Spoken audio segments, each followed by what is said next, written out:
Recently switched from a push-pull legs program to a modified bro split.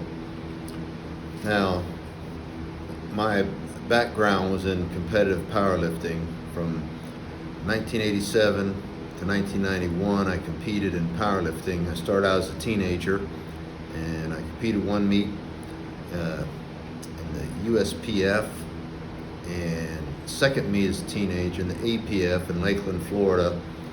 And once I turned 20, I competed strictly in the ADFPA, the American Drug-Free Powerlifting Association. So I did a 445 bench press without a shirt in a meet in Lakeland, Florida in 1987 as a teenager. 1989 at the Florida State ADFPA Championships, I did a 685 deadlift. And later on, I did a 660 deadlift at 198. So I began training in high school to gain weight for football. And so I would train, all of my upper body. I didn't train my lower body in high school, but I trained all of my upper body, with a lot of, I would say with a power building training mode, to get bigger and stronger, general, and a lot of, compound movement, some isolation movement. I didn't know much about powerlifting, but I, read the bodybuilding magazines and knew about that. So that's how I trained, and, had a pretty good physique.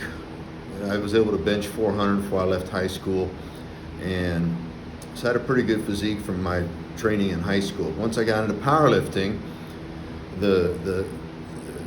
much of the powerlifting mentality in those years, in the late 80s, early 90s, was minimalism. So once I got into powerlifting, I just adopted the minimalist training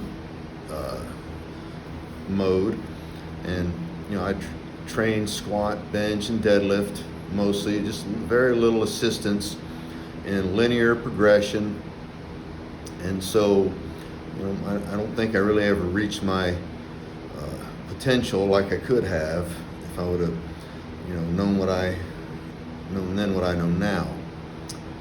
So when I got in my early 40s, I started having health problems. So I started exercising and training again a little bit, just for health and eating healthy and losing weight, and started enjoying it. And my strength was coming back, physique was coming back. So, I did that just for health maintenance. But early 50s there, when we had COVID, I'm 55 now. When COVID started, I began to buy my own gym equipment and work out at my house. And I bought an adjustable bench and some dumbbells. Eventually I bought a squat rack. Then I started squatting again. I started benching with a barbell. So before that, I was just using very few exercises because I thought, I had shoulder difficulties and other, injuries and stuff, but it wasn't really as bad as I thought it was. So anyway, so I got a lot more gym equipment. I started getting more serious and intense. And so now my goal now, of course, I'm 55. I don't want to compete in powerlifting. I don't want to compete in bodybuilding. I consider the way I train as a power building combination of size and strength. I want to have, I want to improve my base strength as much as possible and my hypertrophy as much as possible. So now we're in November 2022. In August of 2021, I was 244 pounds. As of now, I am 208 pounds. So I've lost quite a bit of weight, and my strength has been plummeting. And then it wasn't great to start, but it's even worse now. But anyway, so I would like to put more emphasis on my physique training.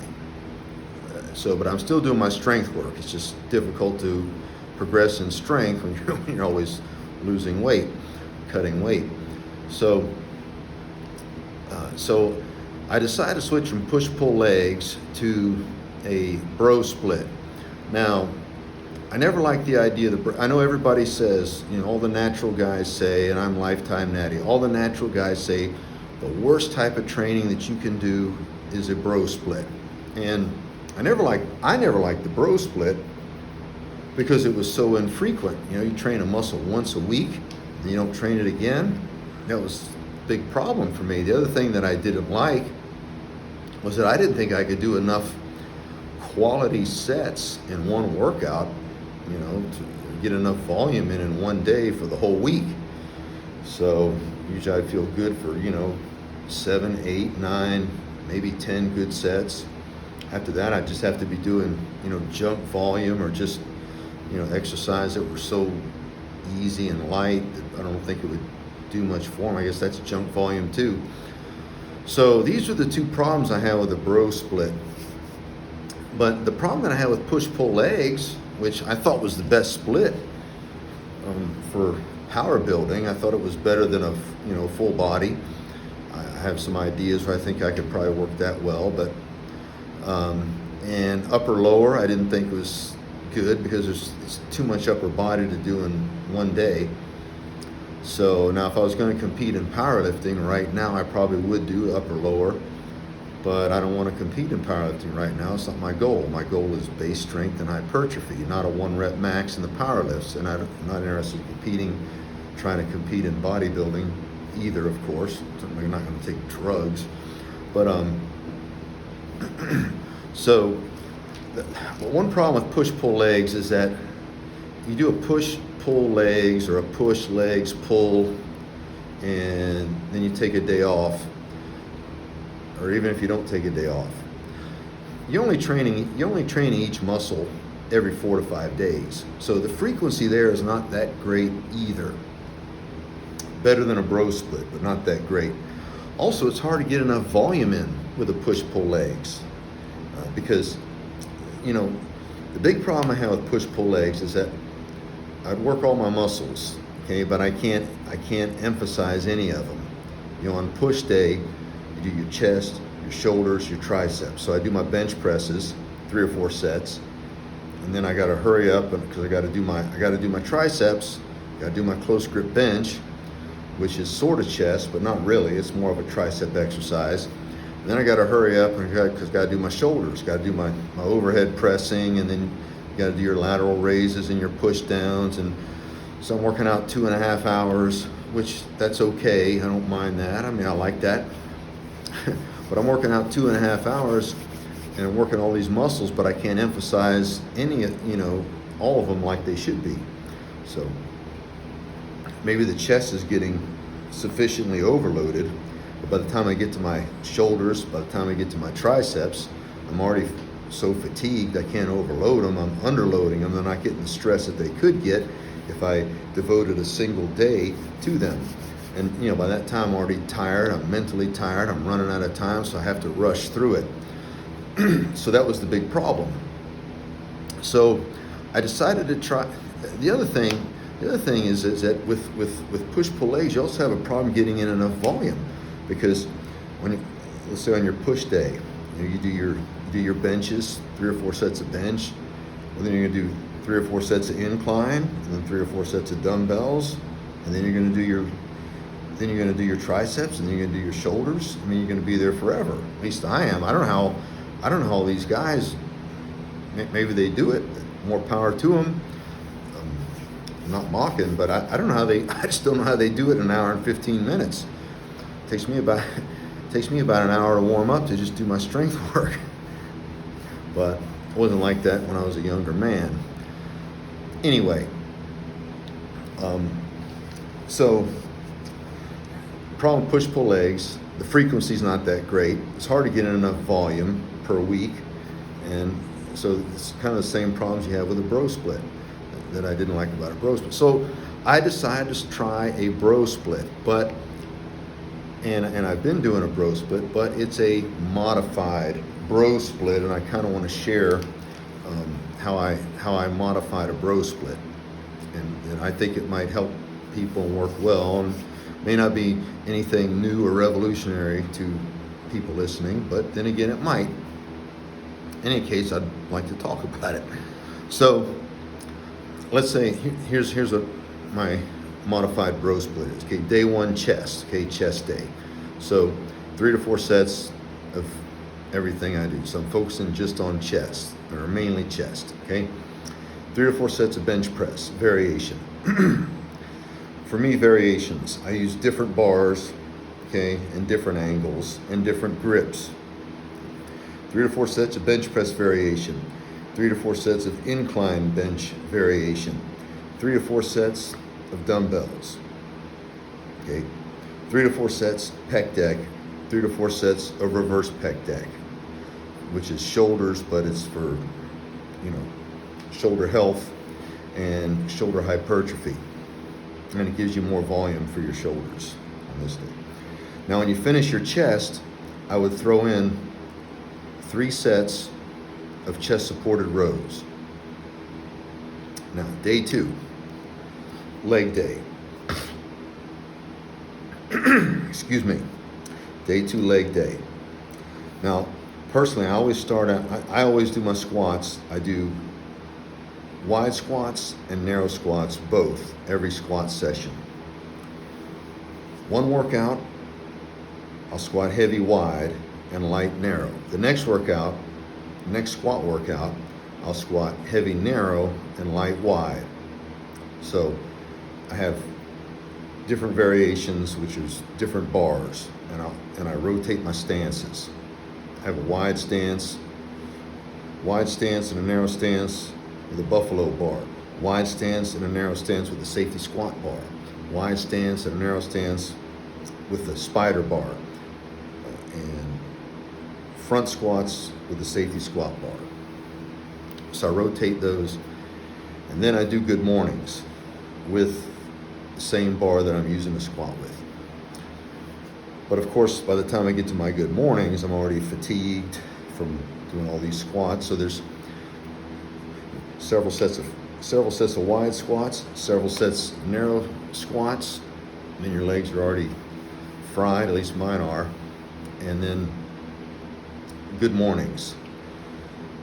So you have maybe 8-10 sets. But then you're not going to train them again all week and be sore all week. Okay, and it's not that much volume. So what's the solution? So it's day 2, leg day. Okay, day 3, back. 4 to 5 sets of rows, chest supported rows with a different grip than the grip I had on day 1. 4 to 5 sets of pull downs and trap work, whether you're rack pulls, farmer walks, shrugs, and then at the end of that, powerlifting style, throw in a few sets of curls, 3 sets of curls.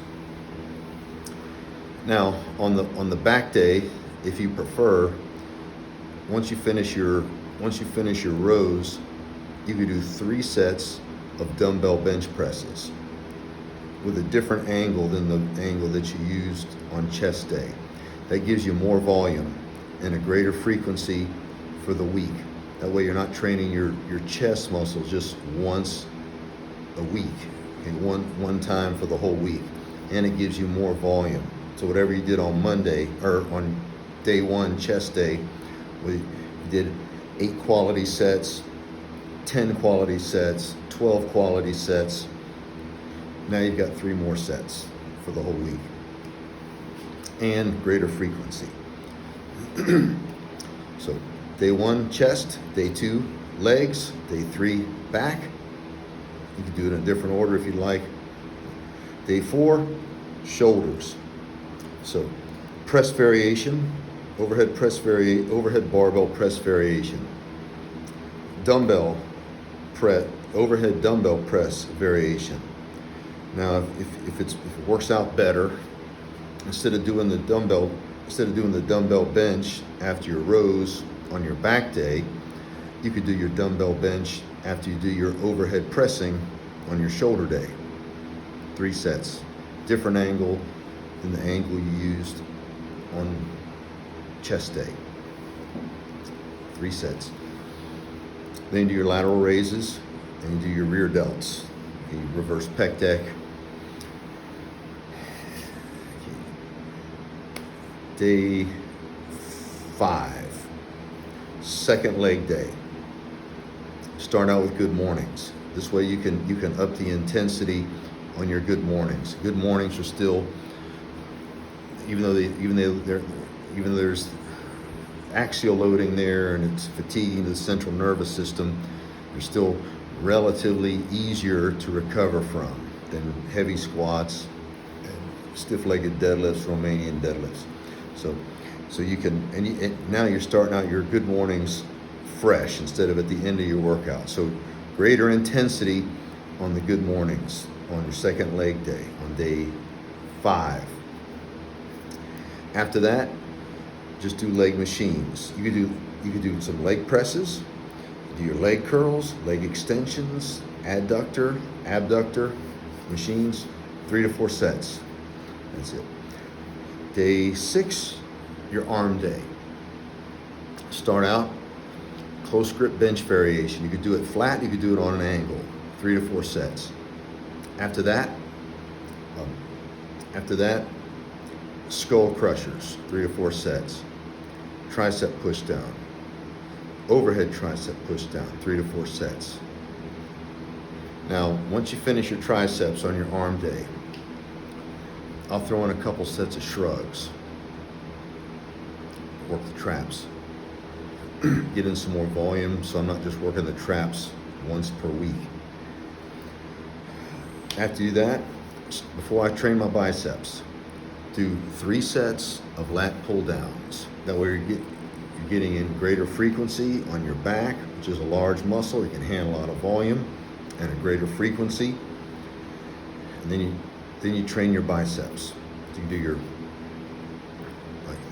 I do 3 or 4 sets of barbell curls, 3 or 4 sets of standing dumbbell curls, 3 to 4 sets of concentration curls, 3 to 4 sets of machine curls, 3 to 4 sets of easy bar curls. And day 7, rest, and then repeat. So that's basically my modified bro split. So hope that I'll just hold this up for a second here. I don't know if it's so everything that would be in addition to what you're training on the main day, I put a square. I put a square around it and I colored it in pink. So there you go. Well, appreciate everybody. Appreciate you listening to this, and I wish everyone the best in your training. Have a good day.